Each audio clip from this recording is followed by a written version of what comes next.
Hello friends, I am Kirti and welcome back to my channel. Charlie Hebdo जो है वो अभी फिर से चर्चा में आ गया है। तो ये क्यों चर्चा में है?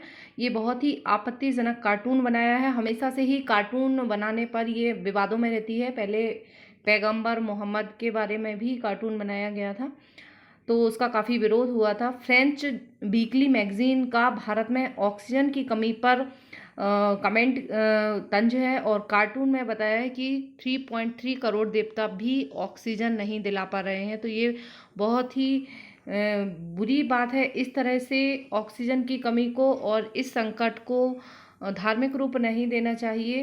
प्रशासनिक, राजनीतिक और व्यक्तिगत लेवल पे जो लापरवाही बरती गई है उसको भगवान से जोड़ना ये बहुत ही गलत है। ये कार्टून छपा था 28 अप्रैल 2021 को चार्ली हेब्दो मैगजीन में ये छपा था। इसमें इस तरीके से ये कार्टून बनाया गया है और हमारे धार्मिक भावनाओं को ठेस पहुंचाई गई है। फ्रेंच मैगजीन है चार्ली हेब्दो, यह कार्टून पब्लिश किया है और भारत में अब ये इसकी बहुत बुराई हो रही है, वायरल हो रहा है। कुछ लोग इसको अच्छा कह रहे हैं, साथ में कुछ इसके विरोध में है। आपको क्या लगता है, ये सही है या गलत है? इस तरीके से धार्मिक रंग नहीं देना चाहिए किसी चीज़ को, मेरे हिसाब से तो। और ये जो फ्रांस की वीकली कार्टून मैगजीन है शार्ली हेब्दो, इसने भारत में कोविड-19 से पैदा हुए हालात और ऑक्सीजन की कमी पर कार्टून के जरिए अपनी बात कही है और सोशल मीडिया पर कुछ लोग शार्ली हेब्दो का विरोध कर रहे हैं। शार्ली हेब्दो ने 2012 में इस्लाम पर एक कार्टून पब्लिश किया था। इसको लेकर मुस्लिमों में काफ़ी गुस्सा रहा और 2015 में मैगजीन के पेरिस स्थित दफ्तर पर हमला भी हुआ था। 12 लोग जिसमें मारे गए थे।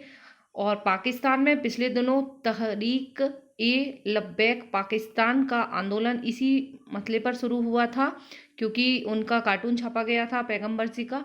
और संगठन जो है यह पाकिस्तान में मौजूद फ्रांस के एम्बेसडर को देश से निकालने की मांग कर रहे थे। हिंसा में बहुत हिंसा हुई थी उस टाइम पे और 2015 में, और अभी थोड़े दिन पहले भी इसी तरह से विवाद रहा था। और इस बार भारत के मामले में ये कार्टून छपा है। तो ये क्यों इतना ज़्यादा चर्चा में आ गया है? क्योंकि कोविड की दूसरी लहर चल रही है और 3 लाख लोग हर रोज़ संक्रमित हो रहे हैं। केंद्र और राज्य सरकारों पर संक्रमण और मौतों के आंकड़े छिपाने के गंभीर आरोप लग रहे हैं। ऑक्सीजन की कमी से लोग मर रहे हैं। हेल्थ इंफ्रास्ट्रक्चर बहुत ही बुरी तरह से सरमराया है। मैगजीन ने इसी मुद्दे को कार्टून के जरिए दिखाया है और इसको कहीं ना कहीं धार्मिक रंग दे दिया है। कार्टून के साथ साथ फ्रेंच में कैप्शन भी है। इसका अर्थ यह है, जो लिखा है कार्टून पे, भारत में 33 मिलियन देवी देवता फिर भी कोई ऑक्सीजन नहीं बना पा रहा है। ठीक है, तो शार्ली हेब्दो पर के बारे में जानते ही, ये जो है ये 61 साल पहले फ्रांस में एक मैगजीन की शुरुआत हुई थी। मैगजीन और इसने पत्रकारिता में कुछ नया करने की ठानी और वीकली अखबार शुरू किया।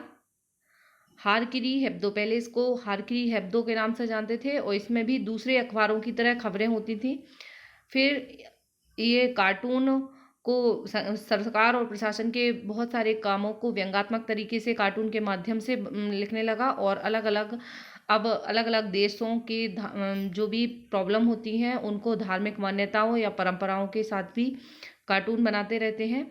और 10 साल बाद 1970 में इसने पेरिस में आगजनी की एक घटना पर कार्टून पब्लिश किया था। इसमें राष्ट्रपति पर तीखा व्यंग्य किया गया था।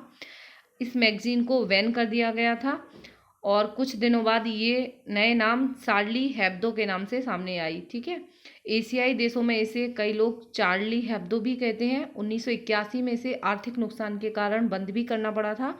1992 में फिर से इसका प्रकाशन शुरू हो गया था और इस तरह से ये हमेशा